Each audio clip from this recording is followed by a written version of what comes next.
राहुल कोई साधारण चोर नहीं था।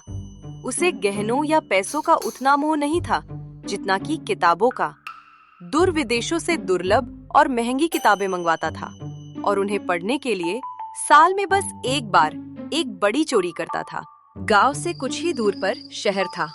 पिछले 2 महीनों से राहुल की नजर शहर के एक बंगले पर थी। उसे पता था कि बंगले के मालिक विदेश में है और यहाँ बस 2 लापरवाह नौकर रहते हैं। राहुल सिर्फ सही मौके के ताक में था। अरे यार, आज तो लगता है देर हो जाएगी। ला मुझे दे, तू देर करवा देगा।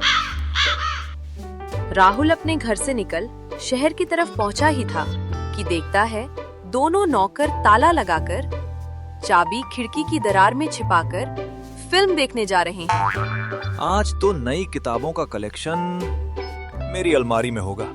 राहुल ने तुरंत ग्लव्स पहने और चाबी निकालकर अंदर चला गया। उसे घर के कोने कोने की जानकारी थी। वह सीधा बेडरूम की तरफ बढ़ा, जहां एक लॉकर में 10 लाख के गहने रखे थे।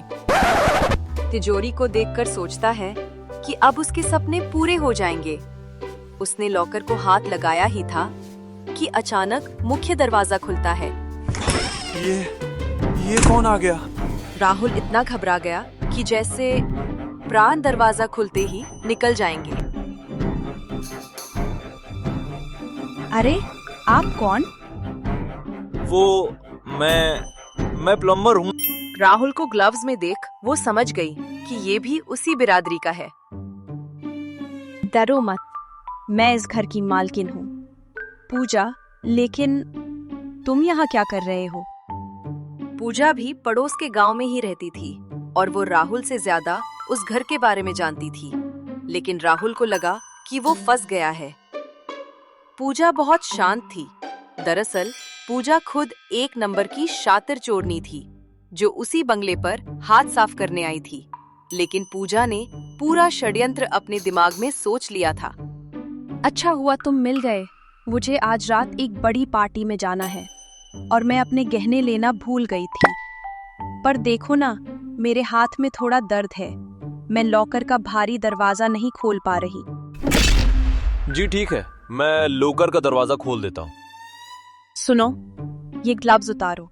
इसमें पसीना बहुत है। मेरे गहनों की पॉलिश खराब हो जाएगी। ये लो पासवर्ड और जल्दी से गहने निकालो, मुझे देर हो रही है। ये कितनी बेवकूफ है। उसे लगता है कि मैं एक प्लम्बर हूँ।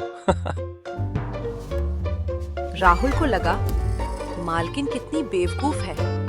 उसने जल्दी जल्दी ग्लव्स उतारे और नंगे हाथों से लॉकर खोलकर सारे गहने पूजा को दे दिए। थैंक यू भैया, तुम बहुत नेक इंसान हो। कल नौकरों से अपनी टिप ले लेना और आना जरूर भूलना मत। उसे गहने देकर राहुल अपने घर चला गया। अगले दिन जब राहुल अपने घर पर आराम से किताब पढ़ रहा था, आज बंगले पर फिर जाऊंगा और नौकरों से बख्शीश ले आऊंगा ताकि कुछ किताबें तो आ ही जाएं। राहुल किताब पढ़ ही रहा था तब दरवाजा तोड़ने की आवाज आती है।